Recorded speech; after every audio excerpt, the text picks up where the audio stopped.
Hi everyone, good afternoon. It is Sarah Shipton here from Scrapbooking with Sarah, and I'm coming live to you today on Tuesday, March 4th with this week's Technique Tuesday class and another weekly scrapbooking pattern for you. So this week we are creating pattern number 4, which is from volume 1 of the Make It From Your Heart book. This pattern is on page 12 and 13. And if you are in my Facebook group, you will find the pattern instructions loaded there in the group to help you to recreate this layout. So this week we are creating a 12 by 12 inch double page spread for your traditional scrapbooking. And I really love this pattern because it is a great way to use up any leftover papers that you might have in your scrapbooking workshop kit. And we're not actually going to use a lot of paper with this pattern as well, which is something that I really love. We've got a few people that have joined us live this afternoon. I can see Miss Sonia there. Hi, Sonia. Thanks so much for joining us. It's great to see you today. I'm excited to share with you girls, and thank you for your patience. I am coming live a little earlier than normal this afternoon because I have someone coming over later today. So let's get right into it. Let's talk about the base pages. So you're going to need 2 coordinating base pages for your scrapbooking layout. I have opted for 12 by 12 inch cardstock in Very Vanilla. Now, Very Vanilla is a Stampin' Up! Colour, and you can actually purchase a 12 pack of the Very Vanilla cardstock. This is more vanilla-y. Do you love how I'm just like making my own words up here? This is more vanilla than the French vanilla that we had when we were scrapbooking with Close to My Heart products, okay? So just keep that in mind. It's much creamier. It is a thicker cardstock as well, and you can get a whole packet of Very Vanilla for your scrapbooking. And I am going to be dropping links to all the goodies that I have shared with you this afternoon in the comment section after I post this live video. So I've used 2 sheets of Very Vanilla as my base cardstock. You can use pattern paper if you wanted to. That would look super cool because you do see quite a fair bit of the scrapbooking base. You're going to need 3 separate papers. And as I mentioned, the great thing about this is that you can actually use leftover papers. So I have used leftover papers from my Everyday You and Me scrapbooking workshop kit. I'm going to be sharing the layouts from that kit with you at the end of today's video. And I'm also going to be drawing the February winner for the weekly scrapbooking challenges as well. So 3 separate papers. These could be cardstock, this could be pattern paper, designer series paper. The choice really is up to you. You're going to need 3 by 3 inch squares from one paper. So here I have used this remaining leftover paper from my scrapbooking workshop kit. And if you're not getting the kit and you're working with Everyday You and Me papers on their own, then this pattern is actually in the designer series paper pack. You're going to need another piece of paper. Again, 3 by 3 inches, but you'll need 4 squares cut at 3 by 3 inches. And here I've used the grey granite. This is patterned paper from leftover from the scrapbooking workshop kit. Now this is exclusive paper, okay? Now you can tell the paper that's exclusive in your scrapbooking workshop kit because it's only printed with pattern paper on one side, okay? So this was actually leftover paper that I had from my Everyday You and Me scrapbooking workshop kit, which is why I opted for the 4 squares of this because I had the most pattern paper left over in that design.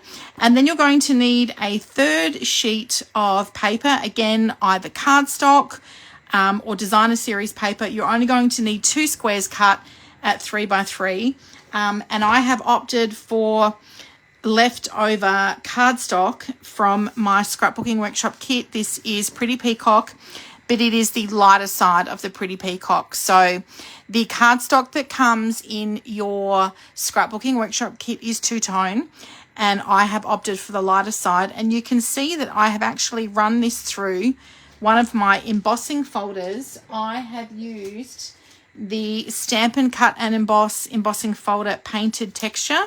This is a 3D embossing folder. It is a smaller embossing folder, so it is only measuring 4.5 by 6.25 inches. So obviously designed for card making, but the thing that I love about using these smaller embossing folders on my scrapbook layouts is when you've got patterns such as these where you're cutting the 3 by 3 inch squares. Now you certainly could opt to emboss cardstock with the 4 patterns, the 4 squares there, so then you get more of that that textured look. I love texture in my scrapbooking layouts, and in fact we've just released this morning a new suite collection called Botanical Textures, or is it Textured Botanicals? Just type in the word texture in my website and it will come up. I have been posting the new suites on my social media platforms this morning, and I've also sent my March newsletter this morning as well. So there'll be links to those new online exclusives there. So I do love texture in my scrapbook layouts, and this really cool Painted Texture 3D embossing folder was perfect with these photos. So a little story behind the photos that I've opted to share with you today. Obviously they're from Barcelona.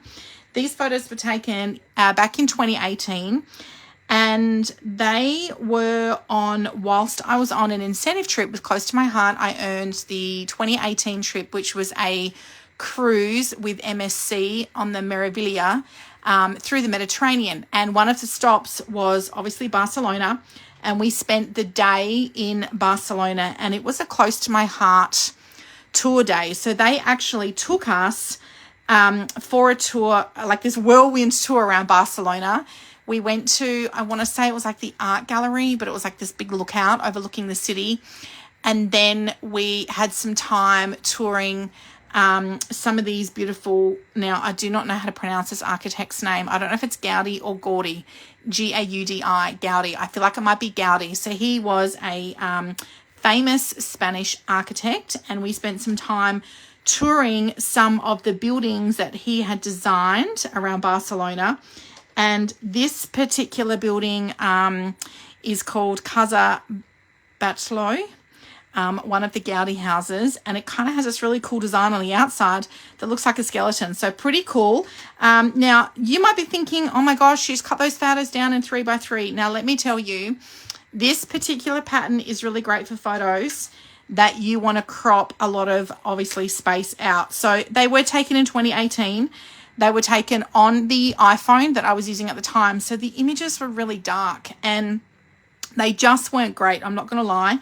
Obviously, when you look at photos that you take on your device now, and the advancements that we've had in camera technology on smartphones is just incredible.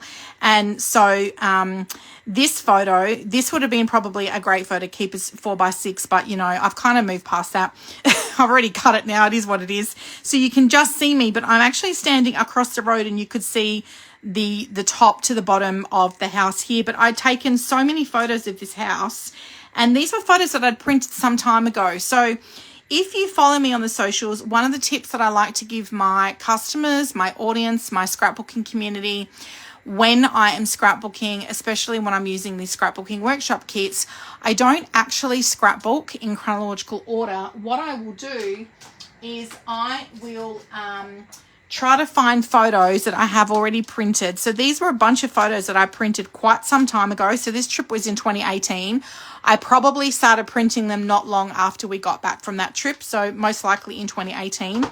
And then I sort and organize these photos, and I store them in my little photo organizer. So what I try to do is, my preference is to find photos that I have already printed to use on my scrapbook page. Now, the way that I print photos now is a little different to how I used to print them in 2018.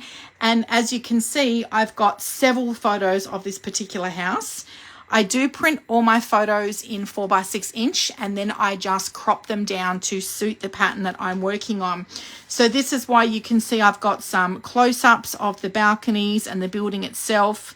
And then some taken from across the road. I've got some here with the top of the building, the bottom of the building. And so this pattern I really love, because this particular photo itself of Darren and I standing at the front of the building, the angle of this photo itself was not taken really great for a start, but this had just people everywhere out the front of the building, which is sometimes really hard to avoid when you are taking, you know, photos in tourist locations. There are just people everywhere. Now, I'm sure there is technology today where you can erase all of those randoms out of your photo, but this was really great where I could literally just cut this down to 3x3 and just focus on me and Darren in the front of the building here. I've got this one here with the sign, some of the balconies. So it doesn't really bother me. I've kind of moved past that in terms of cropping my photos from 4x6 inches down. Now, however, if you are someone that really struggles to do that, it's totally okay. There is no right, there is no wrong when it comes to doing your photos. I just choose to print them 4x6 inch and crop them down because it saves me time. Something that my daughter does really well, she uses a photo collage app. So she recently actually just took a 6-week trip through Europe last year with her fiance, and she has actually done a lot of layouts where they are 3x3 inch photos, but she creates them she makes a collage in like a photo collage app first on her phone. So she just drops all the photos into the collage, and then she will print them as a 6x6 inch square and then cut them down herself. So that is a really great way to get what would have looked like a 4x6 inch print into a 3x3 inch square. So that obviously then means that you're spending extra time editing and organizing, and then you then have to save that particular image that you've created in the photo collage app as a new image on your device, and then that's what you upload to print. Okay, so she's young, you know, the 20-something-year-olds are very quick with their technology, and I like to think I'm pretty up with it as well, but it's just like one more step, right? So in most instances, I will actually just print my photos 4x6 inch and then crop them down. And once I've cut them and they're in my album, I don't go back and go, oh, I wish I hadn't have cut that photo. It is what it is. I've got it done, and I'm really happy with my layout. So that's just my little tip there. You can use this particular pattern to cut down photos if you've got lots of wasted space. There was one photo that it was weird. There was parts of the photo that was quite dark, but then when you crop the photo down, it kind of like brings it to life as well. So, you know, don't beat yourself up too much about it. The important thing is that you are getting photos in albums, as long as you are not cutting, you know, like people out. In this particular instance, when I'm looking at including photos that have a story that I want to tell, then I will always preference photos where there are people in my photo as opposed to like scenery or buildings. And so that's why quite often, especially when we travel, as many of you know we love to do, I will try to get like myself or Darren, whoever it is we're traveling with, in the photos, and then that way that would be like my preferred print over, you know, having just a scenic photo as such, because people love looking at people of photos. I think that one day I'm going to have all these beautiful scrapbook albums, and I know that my kids would much rather look at photos, and my grandkids later one day, I'm sure they would much rather look at photos where, you know, their parents are and their grandparents in years to come are in them, as opposed to just like random photos of some house in Barcelona that really doesn't have any emotional connection to them. So I hope that makes sense and gives you just a little bit of an insight into, I guess, my method for choosing photos to include in my album. I hope that helps you. Okay, so that is the story behind my photos and some tips there for you. You're also going to have a 1/2 inch strip of paper. Now, initially, because there are no zip strips with the designer series paper for Stampin' Up, I did actually invest in this beautiful metallic ribbon. It's obviously pretty peacock in color, and it's got some gold thread through here. So I was actually considering putting that there instead as my 1/2 inch strip. It's a little bit narrower than a 1/2 inch, but I did have some of this leftover paper, and so I've opted for that on my scrapbook layout instead. When I am finding embellishments to coordinate with my scrapbooking layout, in this particular instance, the Scrapbooking Workshop kit came with these embellishments, and that's going to be the technique that I am sharing with you today. We're going to be doing some ink distressing of these embellishments. So I will try to use my leftover embellishments and stickers from my Scrapbooking Workshop kit first. But another thing I like to do is use the search function on my website, and I will type in the words Pretty Peacock, or I will go through and type in all of the different colors that they've used for this sweet collection. And I might find some embellishments that are in pecan pie that coordinate. I might find some embellishments in Lost Lagoon. And in fact, that's how I found these Pretty Peacock sequins. I haven't used these on the page today, but I do plan to use these in a later weekly scrapbooking challenge with the Everyday You and Me suite during March. So that's just a little tip for you if you are looking for embellishments that coordinate with the designer series paper, and like me, you don't really use a lot of stamps and dies to do your embellishing, and you prefer like stickers and gems and ribbons, just type in the colors in the search function of my website and see what you come up with. Okay, so we've talked about the papers, we've talked about the patterns, the 1/2 inch strip. Okay, so my title, Barcelona, Spain, has actually been cut out using the Alphabet Alamo dies. So these are actually now back in stock. I know that many of you were able to get your hands on them as a free celebration item during February, and they went out of stock. Well, I want to say probably not last week, the week before, but they are back in stock now.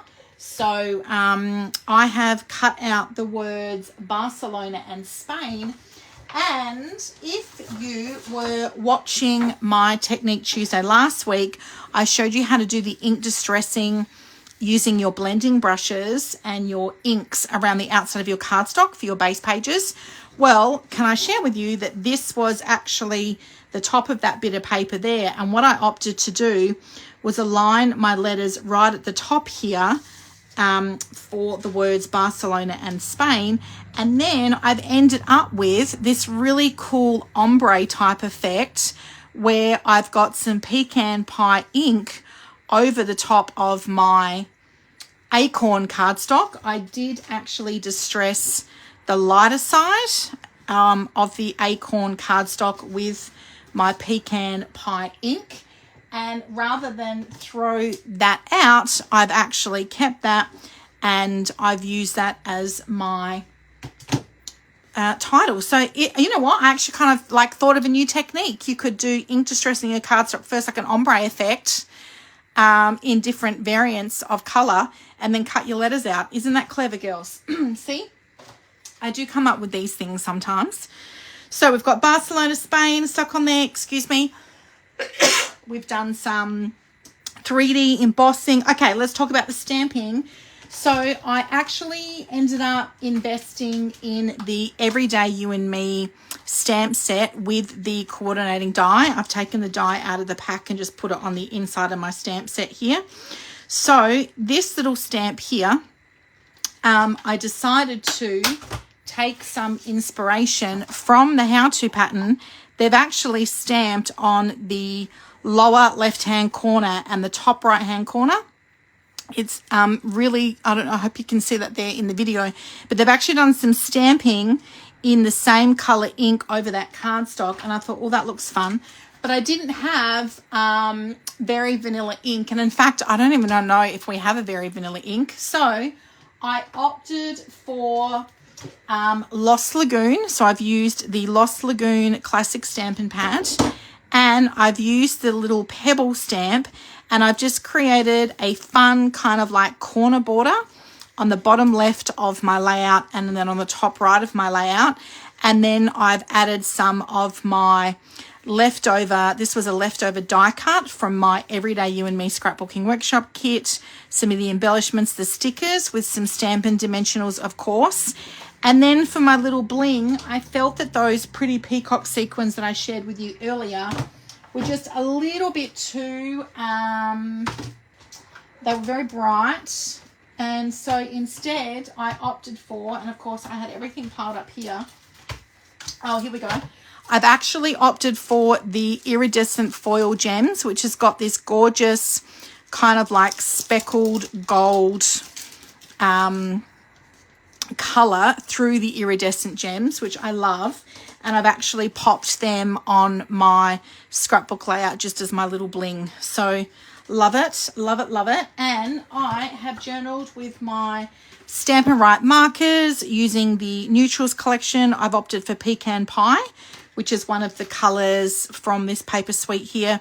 So I've just ruled my lines at 1/4 of an inch, done my journaling through there. And then I've popped the date on there. So let's have a play with some of the inks and the embellishments. So I mentioned I've used leftovers from my Everyday You and Me Scrapbooking Workshop kit. And these are my leftover embellishments. Now, the layouts in this particular kit, I'm going to share with them with you at the end of this video. You're going to create 3 double-page scrapbooking layouts. The layouts themselves are very sticker heavy, okay? So I actually opted to not use so many stickers. So for example, on this layout here, I didn't use any of those stickers. I moved this embellishment cluster out and this down, and I put an extra photo in here. Excuse me. So because I opted to omit some of the stickers in the layouts, I've obviously now got them left over to use with my leftover papers and my leftover embellishments in the kit. And so the technique for that scrapbooking workshop kit is the exact technique that I'm sharing with you today, where you can see where I've done some of this already as well.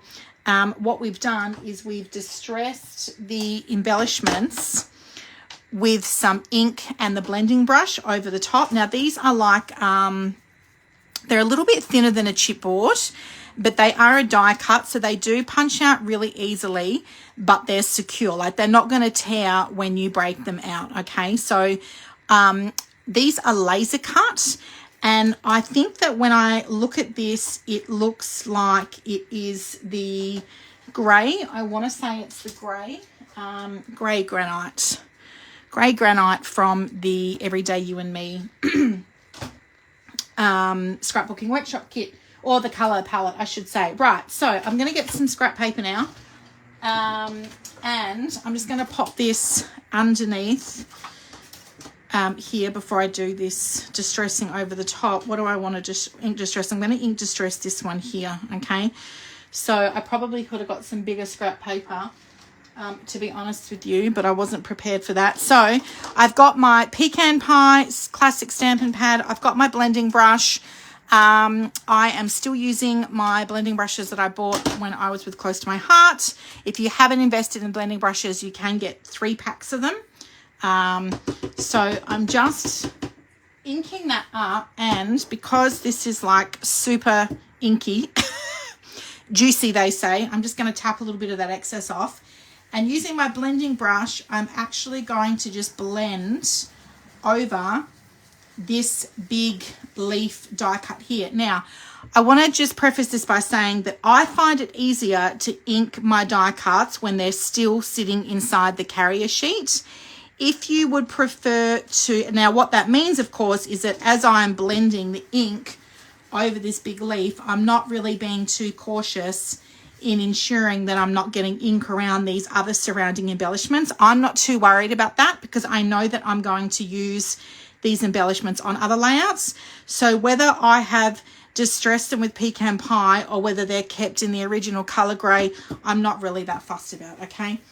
Now, as you're blending over the top of your die cut, it's easier to do it, obviously, if it's kept in. If you were to punch that out, you would need to make sure you had some scrap paper or even your glass mat underneath you while you're doing this particular technique. And depending on how dark you want it to be, you can just keep building on your ink over the top of your die cut there. Now, just to give you a close-up here, you can see that this one, I have actually already distressed that with some pecan pie ink. And this one underneath, I've actually kept that the original color, okay? So I've just punched that die straight out. So it really is a personal preference. Once you've done your ink blending, you can just punch your die cut out.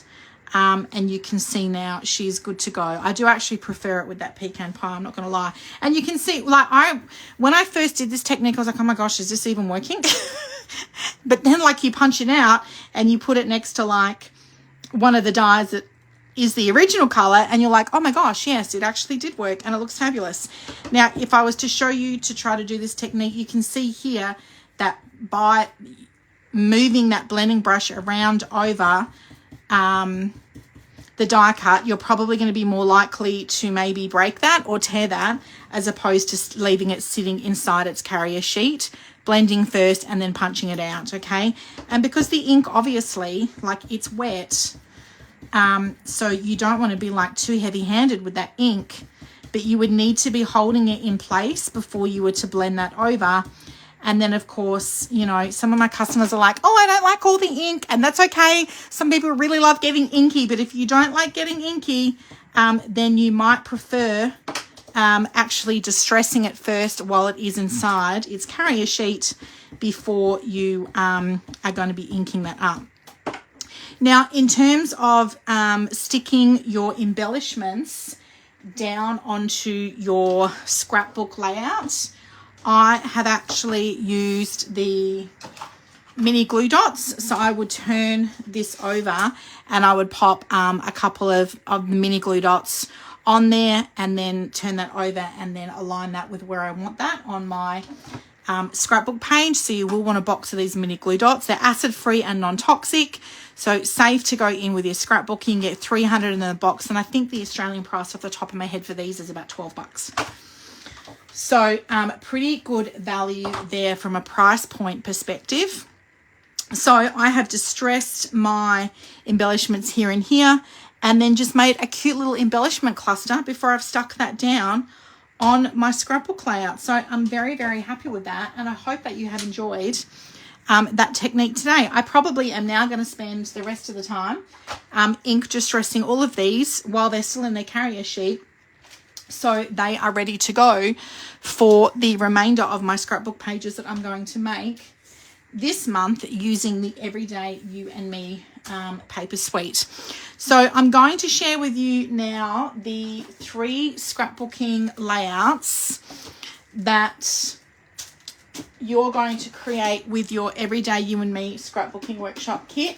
Now, if you've not done a scrapbooking workshop kit before, my suggestion to you is to follow the kit from the start to finish the way that the guide has encouraged you to do your cutting and your assembling, just until you build confidence with what you are doing. The cutting portion should really only be taking about half an hour, okay? Now, obviously, if you've not done a scrapbooking workshop kit before and you're not familiar with these format of instructional guides, and can I share with you that the instructional guides are literally just like these cutting instructions and patterns that I'm sharing with you today, okay? So once you get confident with what you're doing, you will find that you will cut your papers down very quickly. So you've got your instructional guide here with you. Everything comes in your scrapbooking workshop kit. You want to have your photos all good to go, and then you basically start on page 2. There's some getting started tips here at the top. You follow all the cutting pattern instructions through. Everything is numbered either 1, 2, or 3. So then you make piles accordingly. So everything numbered 1 will go into pile 1, pile 2, and pile 3, and so forth. I also like to start by putting my base pages down. So page layout number 1 had this pretty peacock base page. And then everything I've cut, I just sat on top of those pretty peacock base pages. In fact, I did a little reel sharing to my Instagram yesterday what that process looked like with the 3 separate piles. I will even punch out all of the die cuts and stick them on top of the pile. So I'm literally just picking up pile 1 and then I'm following the assembly instructions for that particular layout. Now, obviously, as I mentioned before, I have removed some of these stickers. So, for example, you can see here, these stickers I've not used. And then I have added in an extra photo here. It just means that I've had to move those 2 embellishment clusters out and down in order to fit that 4x6 inch landscape photo there. So over time, you will get more confident with making amendments to your layouts. I would say to you that if you are new to the scrapbooking workshop kits, to follow the instructional guide the way that it has been designed for you, because the professionals at our Stampin' Up! Home office in our art department have put this together for you. The scrapbooking workshop kits are designed to be quick and easy and to help you get your photos on your pages, okay? So this is layout number 1. And as I mentioned, I've moved those die cuts out and down to get this extra photo on. And then I have incorporated a flip flap onto my layout. So when it comes time for me to put my photos onto my layout, which I do as part of the assembly step, I have actually on hand 1 each of the different flip flap sizes. So you'll find these in the scrapbooking brochure on page 22, or if you just head to my website, scrapbookingwithsarahshipton.stampinup.net, if you were to type in the word flip flaps, all of the different sizes of flip flaps would actually come up in that search function. So I have 1 of each of the packs of flip flaps on hand, and then that way, as I'm assembling my layout and I'm putting my photos on, I'm looking at extra photos that I may have and go, oh, I really want to incorporate those photos. And this has enabled me to get 2 extra photos onto this layout here by using this 3x4 inch flip flap. And on this side here, I've also opted for a flip flap. And in fact, this mat here was meant to be for a sticker cluster. I just haven't used the stickers, or actually it's probably the cluster here. And instead of it being on the middle of my paper, I've just moved it out to incorporate another photo, and then I've put a flip flap over the top there. Okay, so we've got 3, 4, 5, 6, 7, 8, 9, 10, 11 photos, and then that's it. Our day at this particular event is done. I've scrapbooked it. I don't need to do any more of those. I've picked the best photos that capture the day, tell the story, and are heartfelt to my memories of it. And that's it. We're done. Okay, so that is layout number 1. They're already in their memory protectors because I've got flip flaps over the top. This is layout number 2. Again, I have cut the papers the way that they've designed to be cut, but when it came time to assemble this sticker cluster here, I've just moved down slightly, and then that's enabled me to get 2 more of these little 3x3 inch photos on. I've gone for a flip flap because like this is just one of the best days I've ever had. We were arriving at this beautiful little suite that I had booked for my husband's 50th birthday on the Greek island of Paros, and it literally took my breath away walking down these stairs to our little villa here. This was actually our suite here, the one that had the sign on it, and we walked in. All the windows were open, the breeze was blowing, and my husband and I were just like, you've got to be kidding me. And waiting for me to take all of the photos of our suite outside the room, probably playing a game on his phone while I've taken all of these photos. So again, I've added in some extra photos here instead of using them for sticker and embellishment clusters, and I've popped a flip flap over the top there for that particular layout. You can see that I do not scrapbook in chronological order. These photos were all taken in different locations, different times. And then this is layout number 3. I've opted for a flip flap on top here to get in an extra 4x6 inch photo, which I need to reprint because I stuffed up my cutting here. That's actually not the photo I wanted to include. Oh no, it is. That's right. I've got to reprint that photo. And then here, this was only meant to have, I think, 1 portrait photo on here, But again, I've just moved the embellishment cluster down.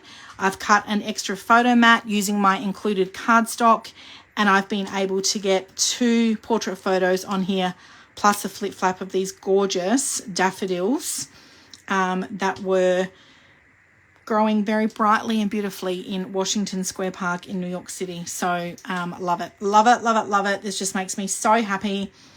Photos are on, journaling is done, and there are 3 more beautiful memories that I've got scrapbooked and documented in my album forever. So this is the scrapbooking workshop kit that I'm going to be teaching during the month of March at my workshop, girls. If you are physically here in Adelaide, you can book in for that on my website. And if you're not, then stay tuned for the remainder of March, where I will be sharing some more gorgeous layouts with you using the Everyday You and Me suite. Thank you so much for watching today and for joining in. We've had a couple more of you come on live this afternoon. Miss Kayla is there. Hi, Kayla. Thanks so much for watching. I will post links to all the comments below, and I hope you've enjoyed my Technique Tuesday today. I can't wait to see what you've created. Have a great week, everyone. Bye for now.